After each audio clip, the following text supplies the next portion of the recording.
Hi, I'm Nancy Marland Wolinski. My business is Nancy Marland Jewelry. I create silver jewelry with an inlay of polymer clay. I am influenced by mid-century modern decorative arts. I come from a background of graphic design and fine arts, and I'm having a lot of fun with it. My work is kind of on the playful, whimsical side of the design spectrum, and it's very enjoyable.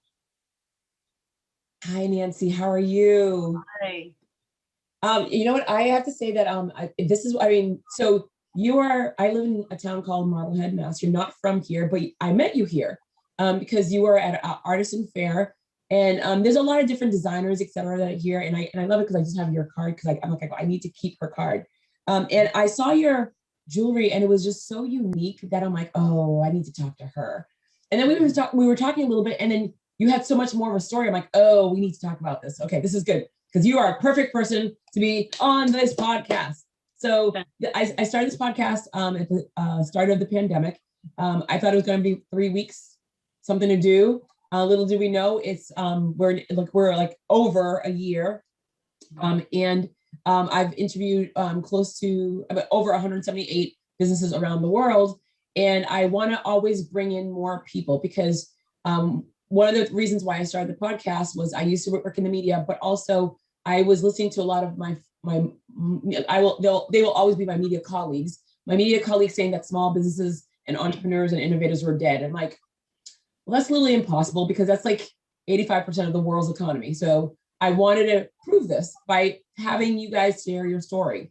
But on another note, if we pick up our iPhones, we know it's Steve Jobs. If we pick up our computers, we know it's Microsoft, and it's like Bill Gates, Harper Production, Oprah Winfrey, Amazon, Jeff Bezos. Why isn't that we don't know the stories of our small businesses that are right outside our door? So with all that being said, I wanted to actually I want people to learn who you are and where you came from. So I always say, before we learn about the business, let's talk about who little Nancy was. Where are you from? Where are you? Where are you from? And tell us your story from little Nancy to college. Wow, I get to really dig in here. This is great. I love what you're doing, and I'm just so happy to be part of it. Thank you so much for having me here. I grew up in a small town in Connecticut, Old Saybrook, and I was kind of a shy kid, but I demonstrated fairly early on in my life that I had talent. I could always draw a portrait and people recognized who I was drawing.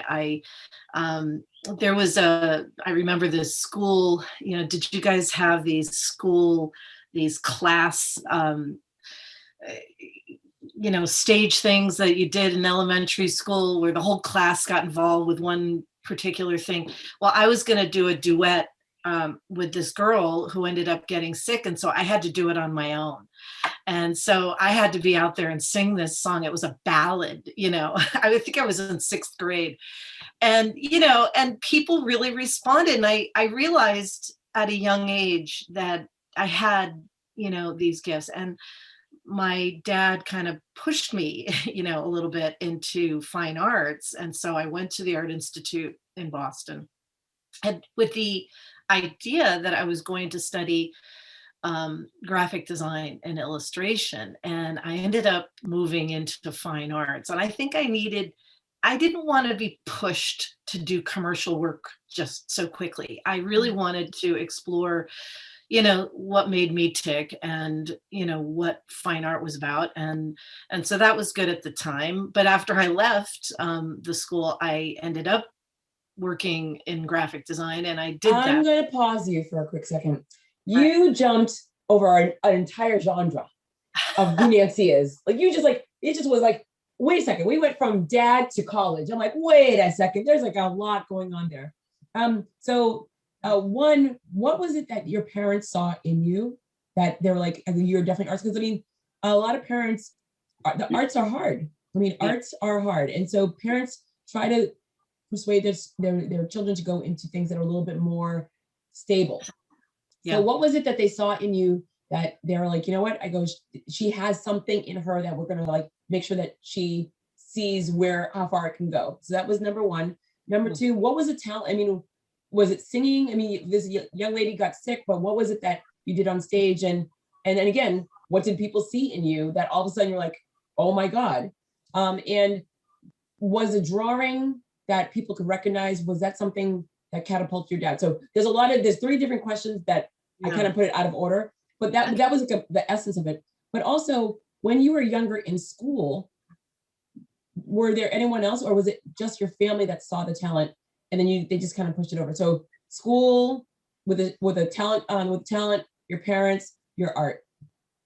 Okay, well, I'll start with my father because and I did say he kind of pushed me. He was an entrepreneur, so he was somebody that had no trouble going out on a limb, and that's what he did most of his life. He built a business, successful business.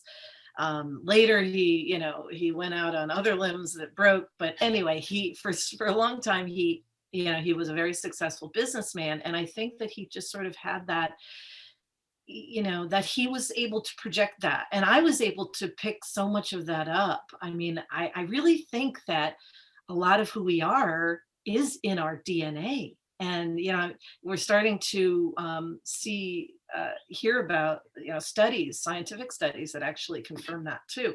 So my dad's DNA was definitely something that I picked up, and that he was able to say, she's got it. She's got something. Um, in terms of so coming back to the child, what people recognized, it's hard to talk about because I'm a bit modest and I don't want to brag. Well, this is the good thing about this podcast. I allow you to brag. It's okay. It's good. Because the thing is, we have to know to understand what you're doing and where you are right now, we have to understand. And I think that's one of the things that people take for granted, and they have the aha moments like, oh, I've been doing this all my life. And then they forget until I come and say, like, I want to understand. So it's not bragging. It's more for this is research and development for me. Research and development. Yeah, one thing that my father actually really instilled in me also was this idea that even though you have this talent, that doesn't make you necessarily better or more special than anybody else, because every kind of thing that people do requires different talents, and I just happen to have a talent of being able to sing on pitch. I have the talent of hand-eye coordination. I'm very reflective. I'm looking for, I'm looking to pay attention to what's around me so that I can, build a language, in an artistic way around those things. So I think I remember my sixth grade teacher really recognizing that portrait that I drew. It was a self-portrait. And he was like, oh my God, he picked it up and was like, it stood out. And then it was the same grade. It was Mr. Shea. I had such a crush on him. But where's Mr. Shea right now? I don't know. He developed some really bad back problems and he had to leave. But anyway, I missed him. But he, seemed to be kind of this pivot for me, in sixth grade between the recognition of my visual talent and the recognition of my singing, talent. And I sing today. I used to sing with an a cappella group for 20 years, and now I sing with my husband's band. We have a couple of voices. He plays drums, and we have a band called the Navigators. And anyway. Nice. I love it. I love it. I love the fact that you never left it behind. Because that's one of the things where some people sometimes, like, you hear that I started, like, I went to college, I started doing things. I don't have time for singing anymore. And singing is something that, just like running, you could just do it anywhere at any time. Oh yeah. Oh God. The a cappella group was like a lifesaver. There's something really, really healing about, small group ensemble harmony, it was really powerful point in my life to be part of that group. But but then, getting back to, I'm trying to remember some of your other questions, In regards but to your teacher, how he saw, what he saw in you, the young lady that like she lost her moment because like she got sick. And you hear those moments like on Broadway all the time. But you were noticed. I mean, so that was a time that you were noticed by your school. So I wanted to find out more so in regards to the balance of your family pushing your arts as well as school pushing your arts to where you are in what then you decide going into college. So where, like, we're talking about your parents, we're talking about school. Now, what's your decision in regards of like what you're going to do when you go to college? yeah, it almost seemed like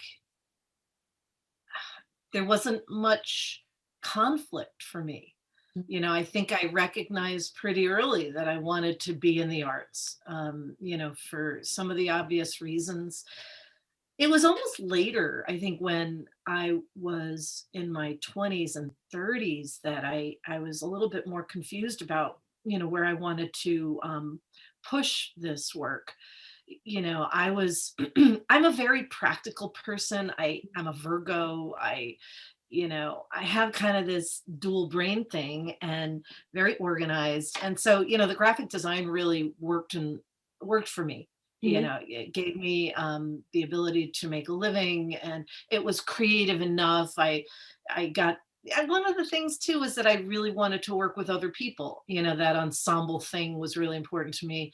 Working in a publishing environment was really wonderful as a So graphic designer. going back a little bit, I'm so sorry to rewind. So when you went to college, I mean, did you go in knowing that you wanted to be a graphic designer, or did you just kind of find your way? So that's where like there's a gap there where Yeah. I mean, you mentioned graphic designing, but the singing, the artwork, did you know this is what you wanted to do once you got into school, or did someone lead you in regards of like, hey, we see the talent, this might be, because again, your arts could have brought you into so many different directions. Oh yeah. You know, I just remember being confused and foggy Mhm. about exactly what I wanted and needed.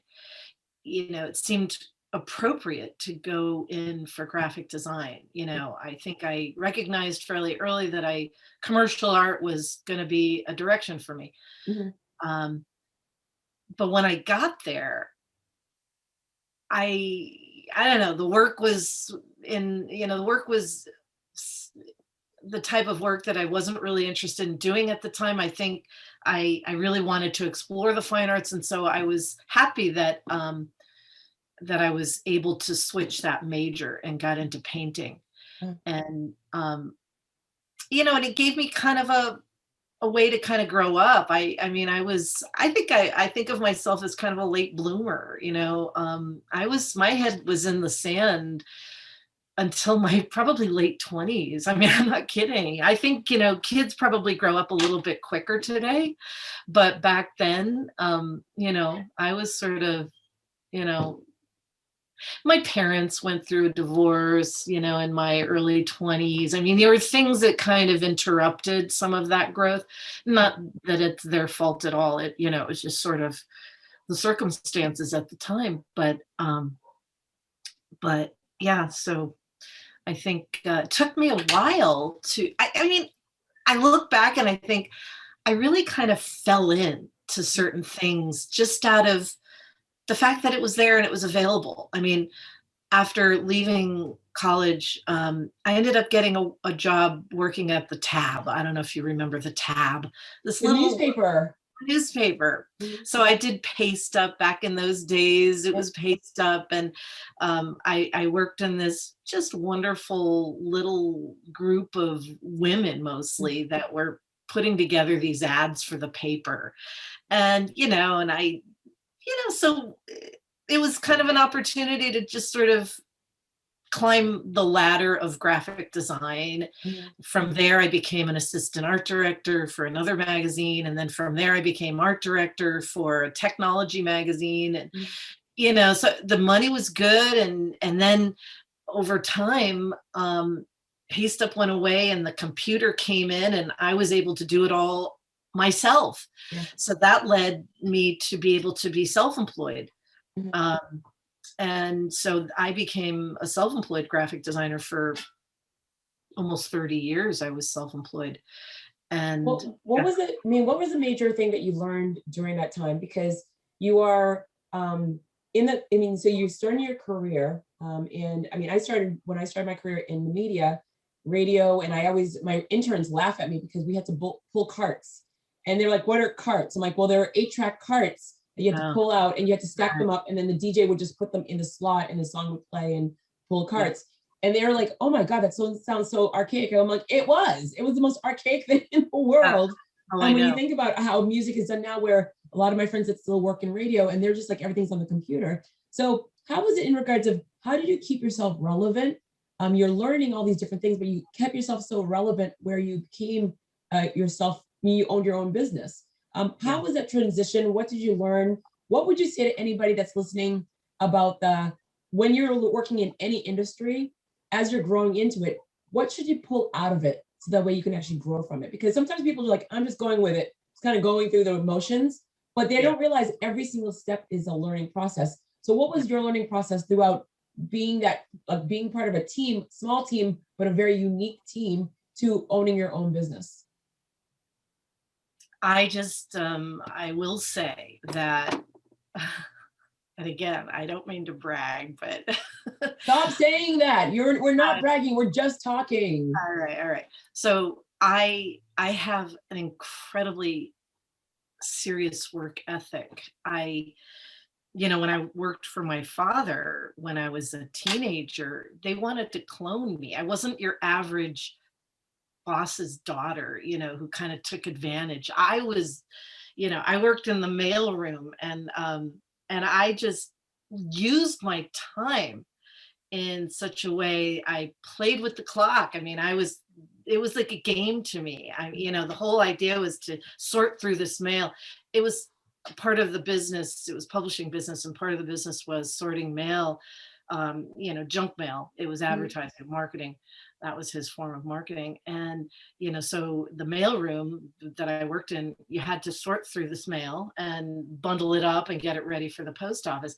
So you'd get this big skid, of mail, of letters.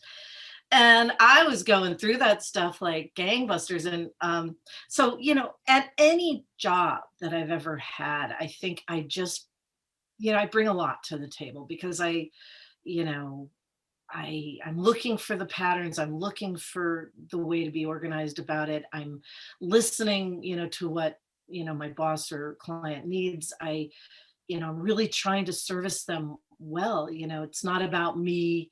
It's a collaboration, and the quality of the work that you want to be doing needs to be at a certain level. And I think just being sensitive to what that level is. I remember one of the classes that I had at the Art Institute, we studied the art of motorcycle maintenance. We had this Cool.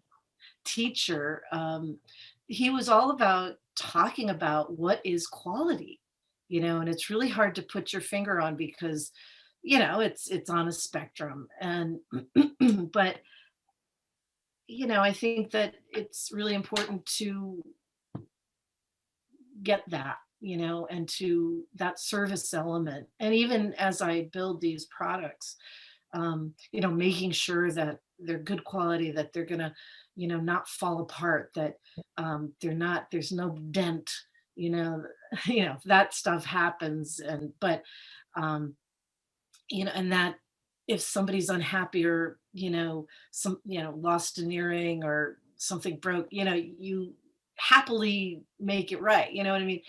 I think all of those things really come into play when you're a business owner, entrepreneur, and just the attitude in which the good stuff in your personality that you bring, can really play a big role. Being helpful rather than um, stubborn. I feel that customer service, I mean, and I say this often, customer service is dead on so many different levels because everyone, I mean, everyone took the whole entire concept of the customer is always right to the next level of downhill. Same thing with Casual Friday, it went over and then downhill. I mean, I see in small businesses, I shouldn't say we, but I see in small businesses that we take a little bit more time to realize we made a mistake and we're going to fix it right now. And not all, but most small businesses understand that our bread and butter are our neighbors. Not just like the person that's coming from another town. They're usually our neighbors. Our neighbors will not only buy from us, but our neighbors will always also be our best salesperson by saying, oh my God, did you see one of Nancy's brand new pieces? Yeah. And I think that's one of the things that people forget, where that customer service, that those little things that you can do for someone means a lot, because they're moving so fast as well. And so when they're able to encounter someone like that, that's fantastic. So you, for 30 years, you had your own graphic design business. Big companies, small companies. Was it a large team? Was it just you? Like, how did you do with that? I mean, because like you obviously stayed with it for 30 years. Yeah.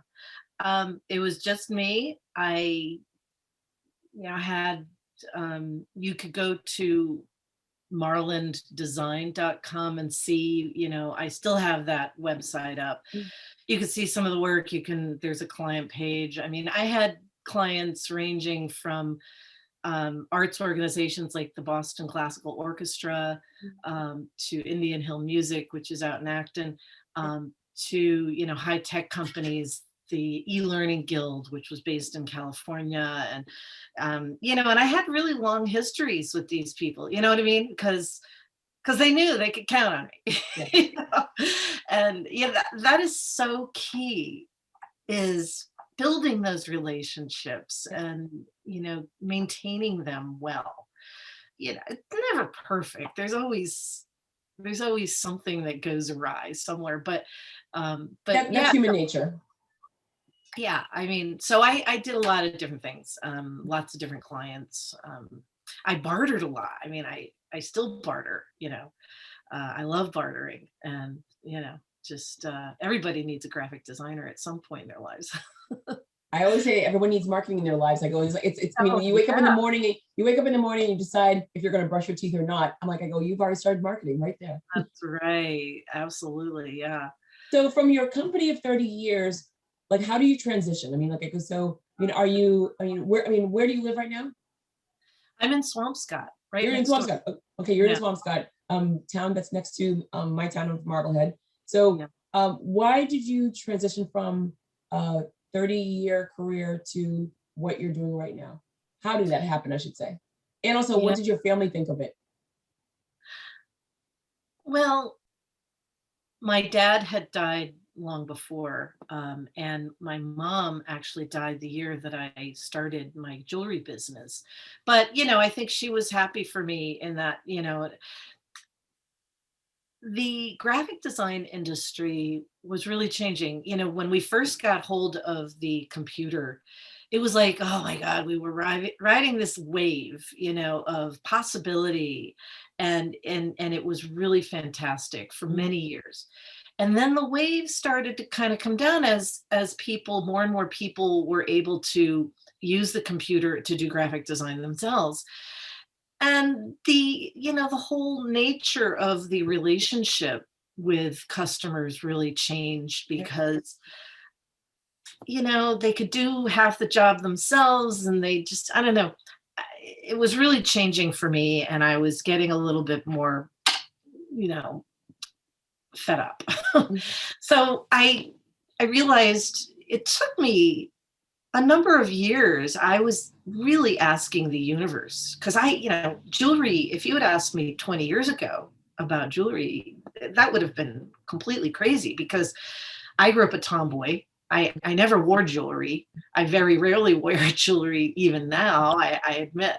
But it, little by little, I stepped into ceramics. I'd also, gotten really passionate about woodworking, and I wanted to be a fine furniture maker. There was a show at the BU, at the MFA, and it was based on the program in artisanry at the BU. at BU. And I was so turned on by that. And I went and did that detour. I learned how to do some furniture making. And uh, but then, that became somewhat impractical because there's that practicality in my head. Right.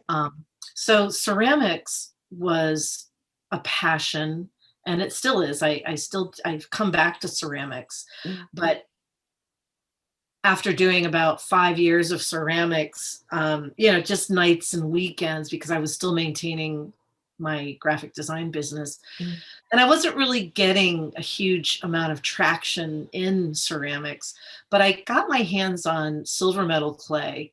And when I did that, I took a little class at a little shop, and I started to realize that I could make something really sculptural out of this silver clay.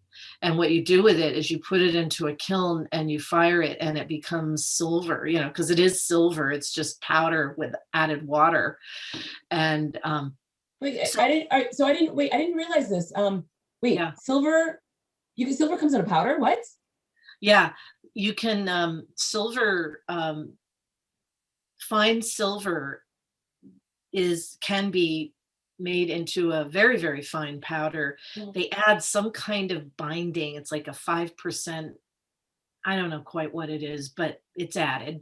Yep. And then you just add water and you create the consistency of the silver that you want to work with. And you can get it, already, you know, in a clay form, but you Yep. can also get it as a powder.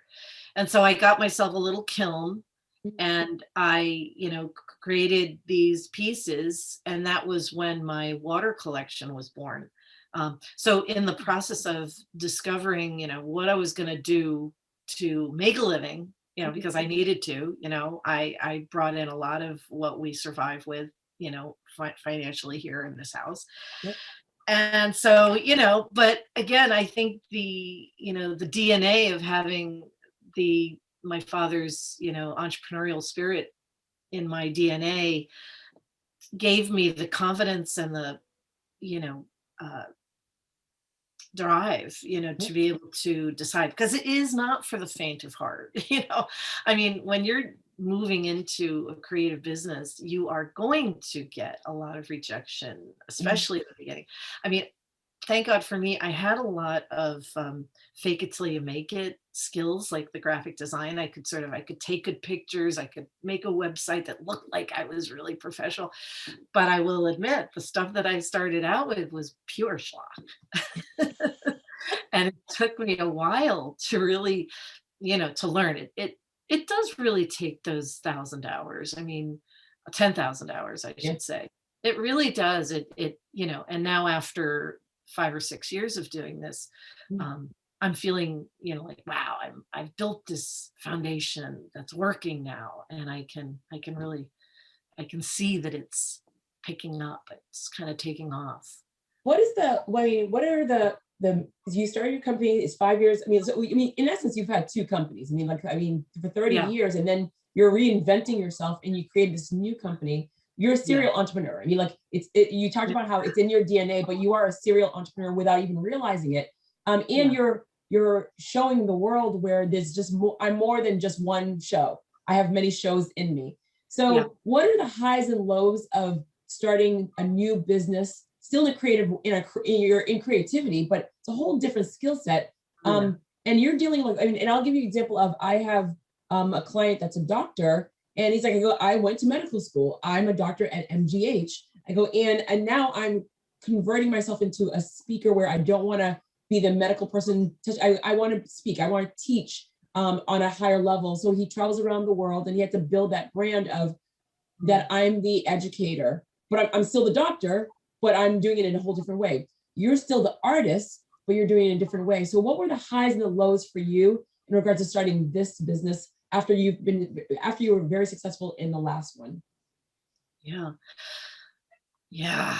The highs are, just wow, having the ability to create little wearable art pieces, and well, the high for me was realizing that this was a big problem to solve.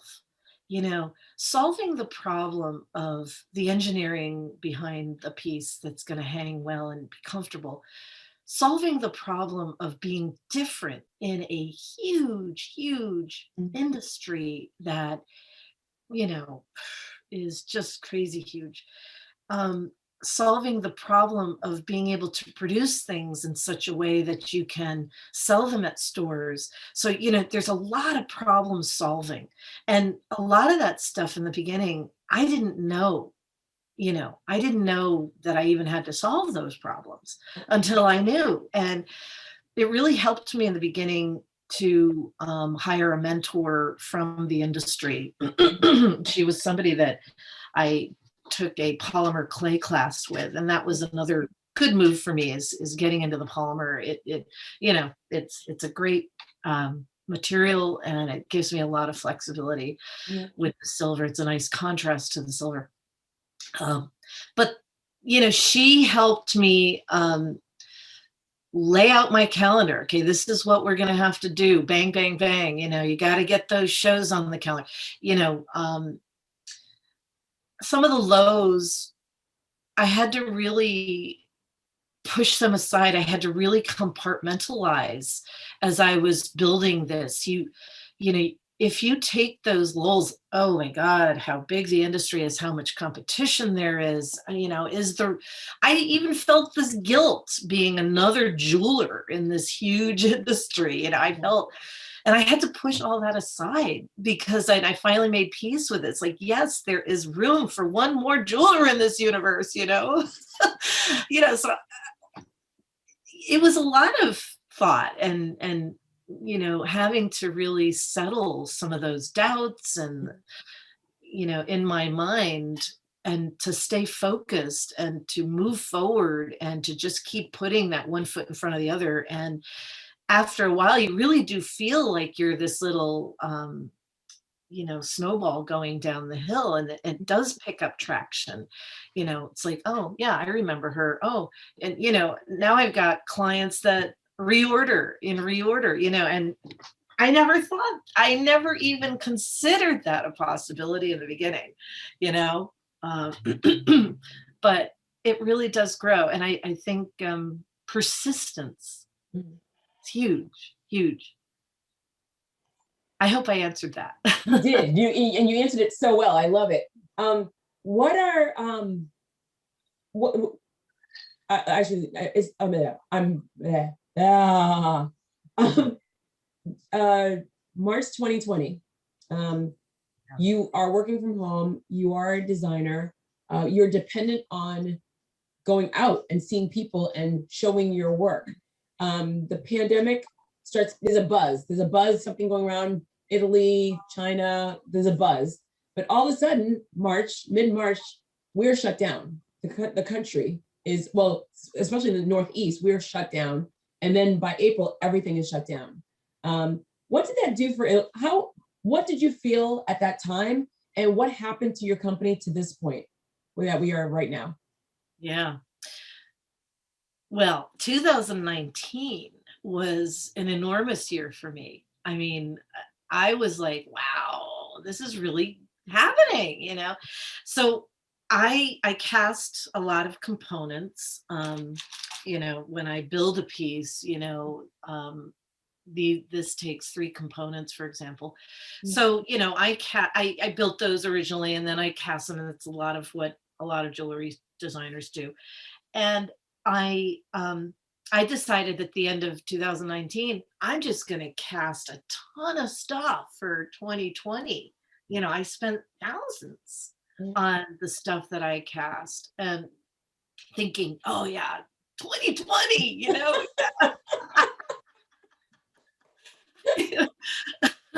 And then boom, we were actually in Florida, at Vero Beach show Under the Oaks. It's a fantastic show.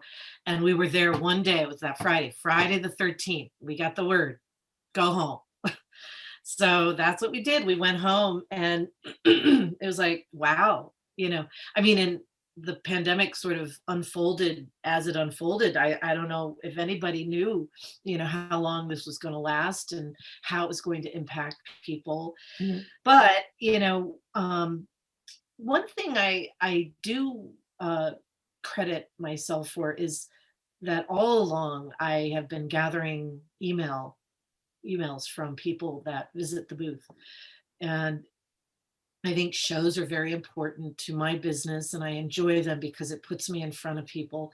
But all of those emails that I had collected, I think I had about 1,500 at that point. Yep. I could then email, people and say, hey, and I'm giving this, and for the first 6 months or so, I was giving, discounts for the work and I was pulling in some orders and, I had to kind of, fine tune a lot of my online offerings, just to kind of make them easier for people to really connect with and Mhm. know what they were ordering. Um, and one thing that kind of surprised me, I mean, in the beginning, I thought, we're all kind of in this boat. We're all down for the count for a while. Yep. This is going to give me a lot of opportunity to be creative and do things that, that I had been putting off or didn't have time for. Mhm. But I found myself with very little inspiration or very little drive to be creative. And I think that that was a common problem for artists. I had sprained my ankle really badly in the beginning. And so I started getting into all those really great TV series. And so What I was spent, what was your favorite?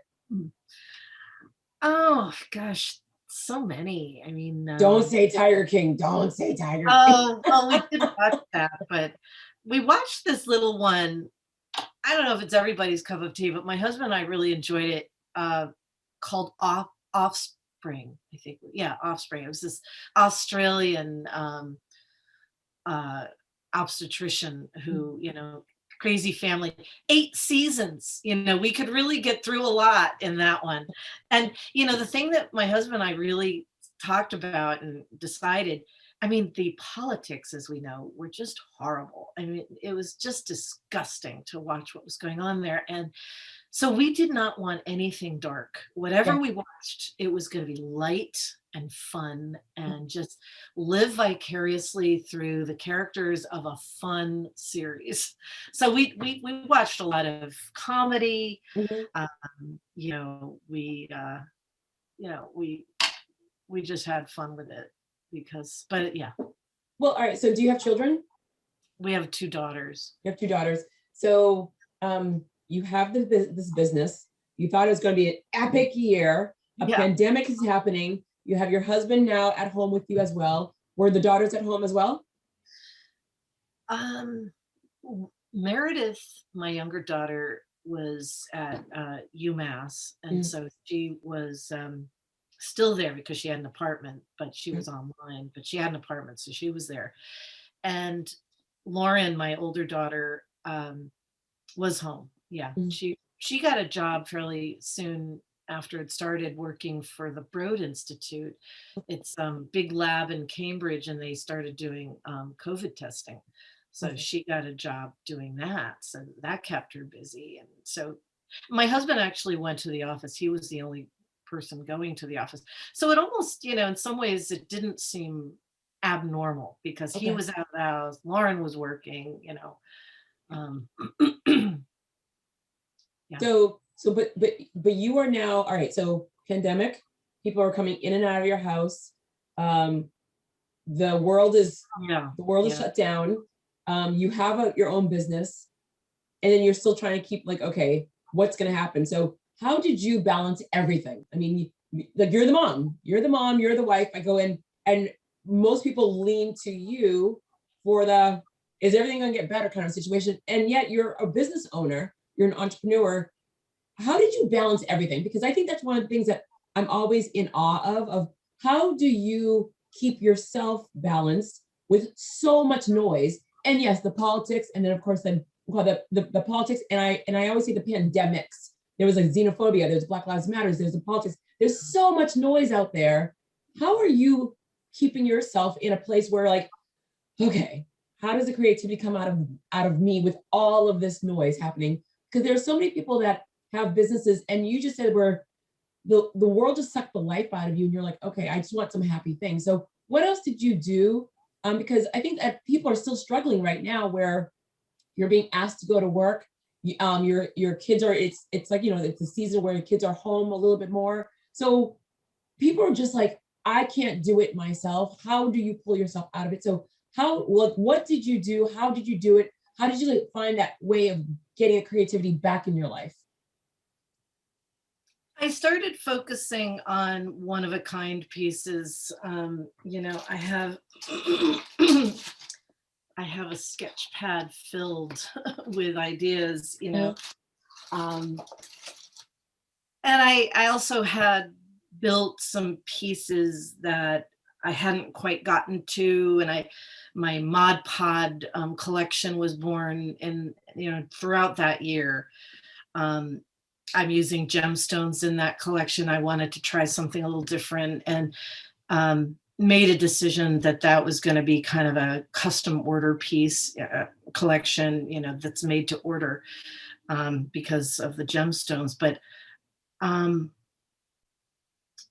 it was hard. I kind of had the comfort of knowing that I wasn't the only one in this boat that had just been stopped in the middle of the ocean, with all the turbulence. I wasn't the only one there. I think one of the things that always helps is, for me at least, is, cooking and making sure that we have a good meal on the table every night, good home cooked meal, one of the good things I got from my mother was she was a foodie, and, she was a good cook. And, so kind of having that sort of grounding is really good. Um, and then just, I don't know, just reading and I don't know. It was definitely a very trying time from a position of creativity. One of the, I bought a lot of books. One of the really cute books I bought was this one, Steal Like an Artist. Oh, I want to keep that one. I'm going to write that one down. Still, tell me about it. This is a great book to help you to pull yourself out of that ditch of not knowing where you're going. Everybody who studies art has that professor that said, or who's the famous person that said, great artists steal, mediocre artists borrow. And part of you doesn't quite understand, what do you mean steal, and this book kind of helps put all of that in perspective in a very nice, easy, bite-sized manner. Start copying what you love. Copy, copy, copy, copy. At the end of the copy, you will find yourself. And I think that's true. Good theft versus bad theft. We're not plagiarizing. We're stealing, the passion and inspiration that went into those other works. I think that's well, I was gonna say, I think that's a wonderful thing that you just brought up, because so during the pandemic, I went to the Met. I mean, I grew up, so I grew up in New England, but 90% of my American relatives, I'm first generation born in America, 90% of my American relatives live in New York. And a lot of like in New England, we all work at ice cream shops, or we're lifeguards when we're younger. In New York, they all work at the Met. So when you're in college and high school, everyone works at the Met. And so I grew up, every time we were in New York, we were always at the Met. We could just run around. It was just like the most magical thing, where to be a kid and just have this entire museum, but you're surrounded by tourists. I mean, there's thousands and thousands and thousands of tourists. It's a very large museum. During the pandemic, it was empty. And I saw this on the news where the Met is empty. And I'm like, oh, what? So I got up early. I recruited one of my neighbors. I go, let's go to the Met. I'm going to drive. We're going to New York for the day. We're going in and we're going out. And it was surreal to be in the Met. And it was no exaggeration. I mean, I was there we got the first tickets at 10 o'clock. We left at 2:30, 3 o'clock. And it was 200 people at most 200 people to be in the Met. I'm videotaping this is surreal, absolutely surreal. Because we had that time, we got to see a lot of the art, and there was a Van Gogh exhibit, and there was students that were under Van Gogh. They painted, they drew exactly his art, exactly, but their own style. So was it theft or was it not theft? It was not, because they were inspired by their teacher and they put their own little perspective and their own style, their own coloring to something that we've known all our lives. And they had these pictures side by side. And I mean, to a person that didn't know, you would assume this is, if you were buying, like, this is a Van Gogh, I'm like, no, it's a student of Van Gogh. But it was just such a complimentary act for me, where I'm like, you love this teacher so much that you were able to take the best of that art and then literally make it your own. I thought that was awesome. Yeah, and I think you grow into this knowledge as an artist that um, you can't help but be yourself. Yes. You know, I mean, I was always so afraid of looking like somebody else, and the mentor at some point, you can't look like somebody else because you're you. Yes, there are those, those things, those overlaps, but that's just part of living in this world. It is an overlap. There is nothing new under the sun. It's true. Yeah, it's true. Yeah. We definitely don't, we're not reinventing the wheel. I mean, I always say to people, is in the same token, where one idea is yours, 99 are stolen. So so keep that in mind. Where do you see, I mean, like at the beginning of the conversation, you said that, oh my God, not another art jewelry artist. It's like the market is extremely saturated. Where do you see the industry going? Because for me, I'm all about the individuality of the person. I love chokers. I'm a big fan of just beauty. That makes you stand out. But there's also that whole time cut and copy. I mean, I travel a lot overseas, obviously not right now, but I buy my clothes and I buy my jewelry. I buy a lot of things overseas unless I see something that makes it pop. I mean, and your art pops. So where do you see the overall industry going? Because now this is your industry. And you're seeing a lot of big artists, big jewelry stores going out of business. Those malls where people going out of business, these big jewelry stores, not as entertaining for people anymore. What happens now? I mean, pandemic, I feel like everyone had to start having a lot of aha moments. Where do you think the industry is going now? I think the industry is so big that there are so many different pockets available to artists to plug into. 3D printing is a big area that is really, and I use it to a certain degree as well. It's a tool in the toolbox, the way the computer was as a graphic designer, that gives me the ability to be independent. So 3D printing, not that my pieces are, all handmade, but I use 3D printing in the process to develop prototypes for certain components and things like that. So, I don't, hard to know exact, and there's plenty of people using 3D printing of things. You can buy a 3D printer now for relatively inexpensively. And there are jewelry designers using those plastic nylon prints and selling them. So that's one area. Another area is I recently bought this book, The New Politics of the Handmade. And, talking about repurposing things, repurposing garbage and, making it a little bit more sustainable, and sort of plugging into, the politics of taking care of the planet through jewelry and making more of a statement. So there's that kind of stuff going on. I think, I'm hoping that,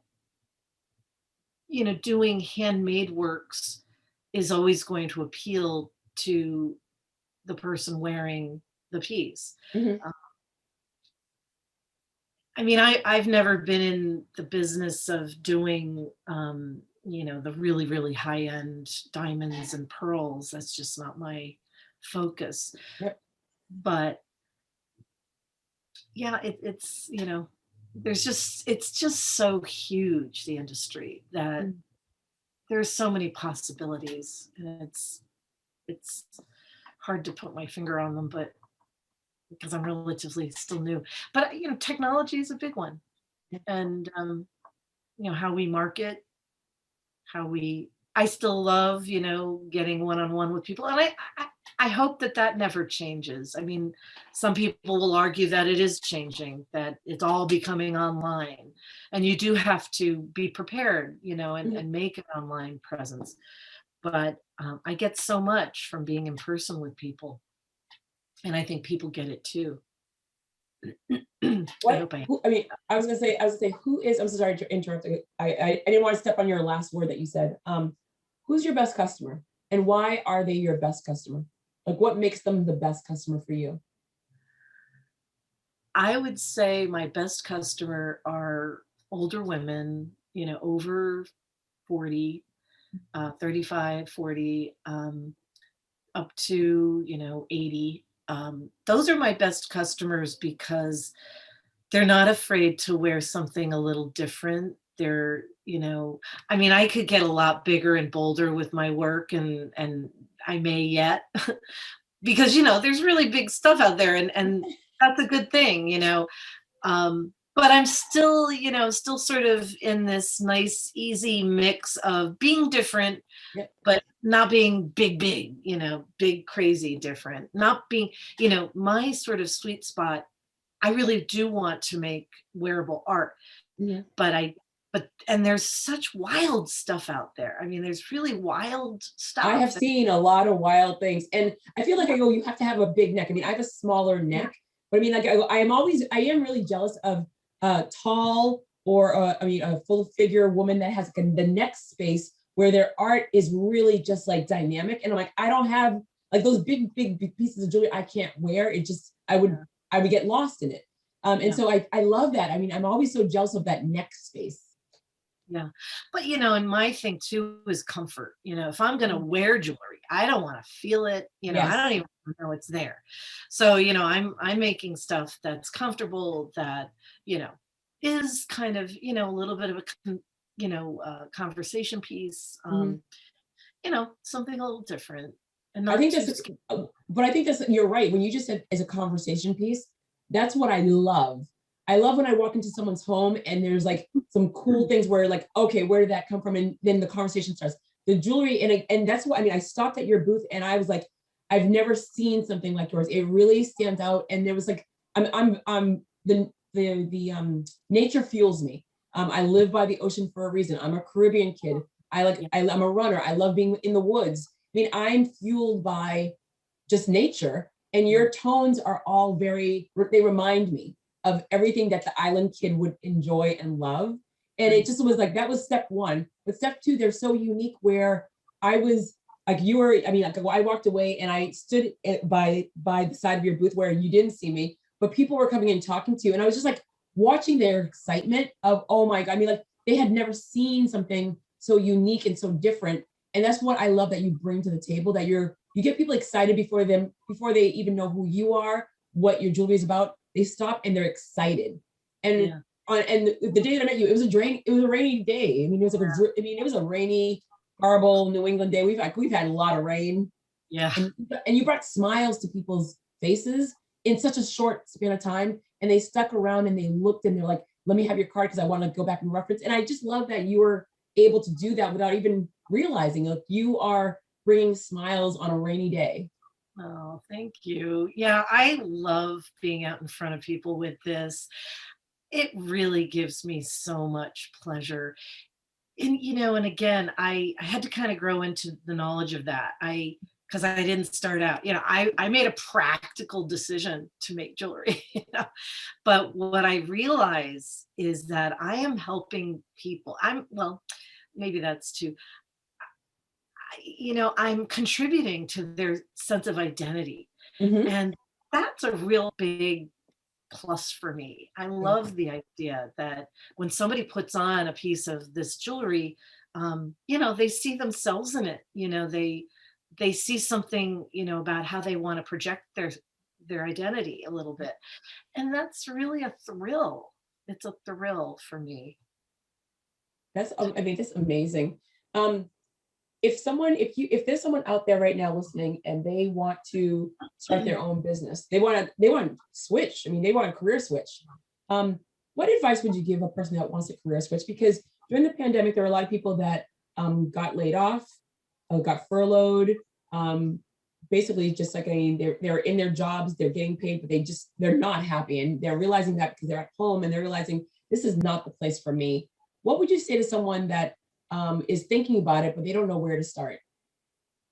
I think the first step is to recognize your strong suits. That was always something, I mean, in the beginning, when I first thought, oh, I got to get out of graphic design, I actually thought about creating dehydrated, artistic looking food. I was like, I love that you just said that, because I mean, no, oh my God, I'm going to pause you right there because, oh my God.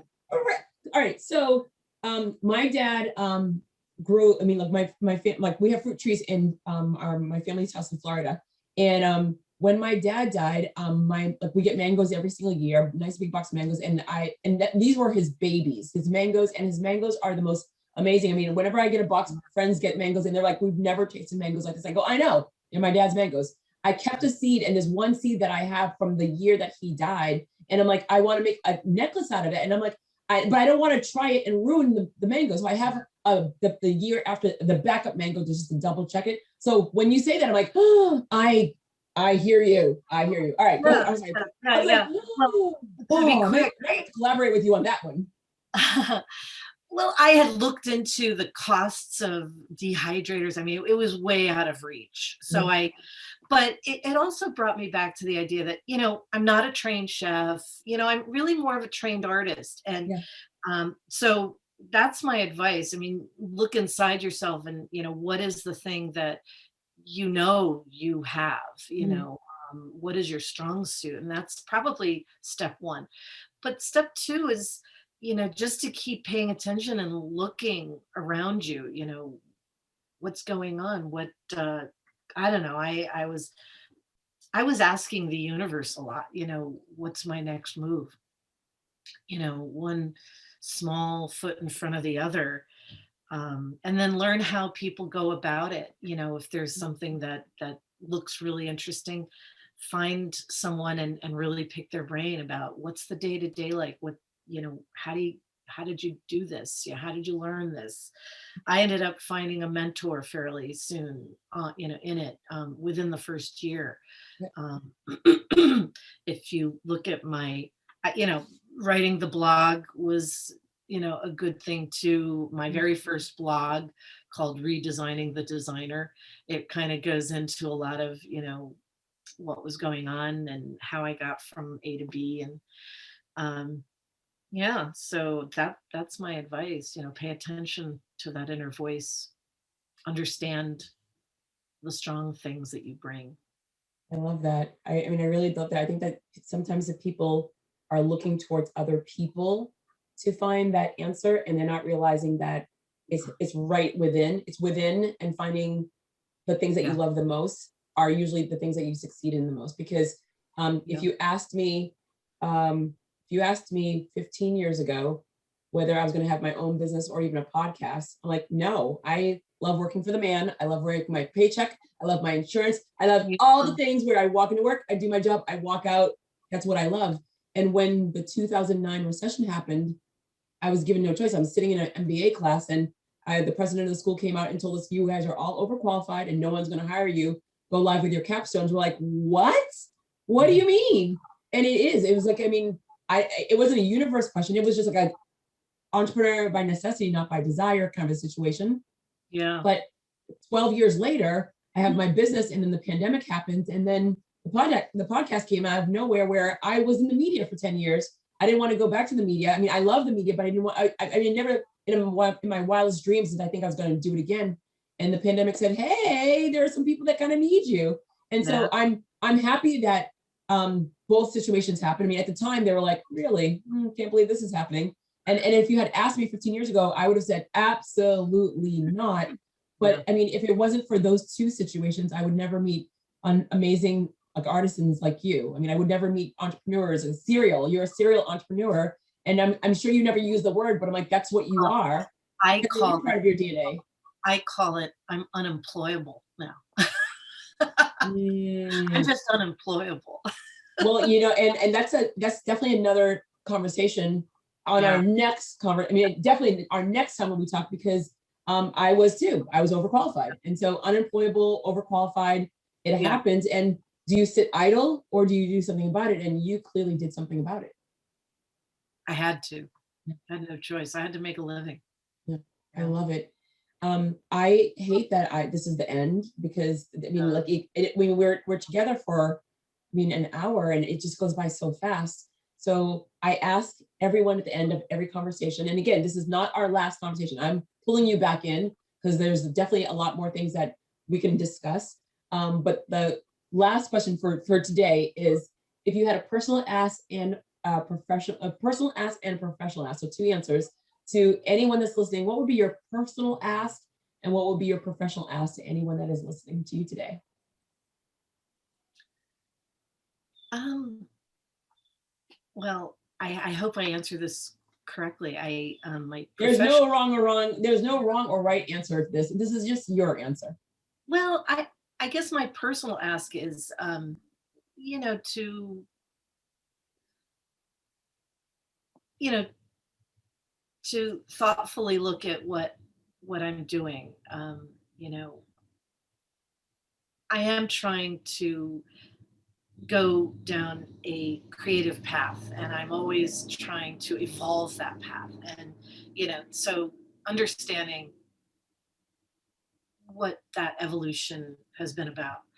Um, the professional ask, like asking the universe kind of thing, um, is just to keep getting out in, more and more in front of audiences, and, also, to be able to balance the, what I do, how long things take. And,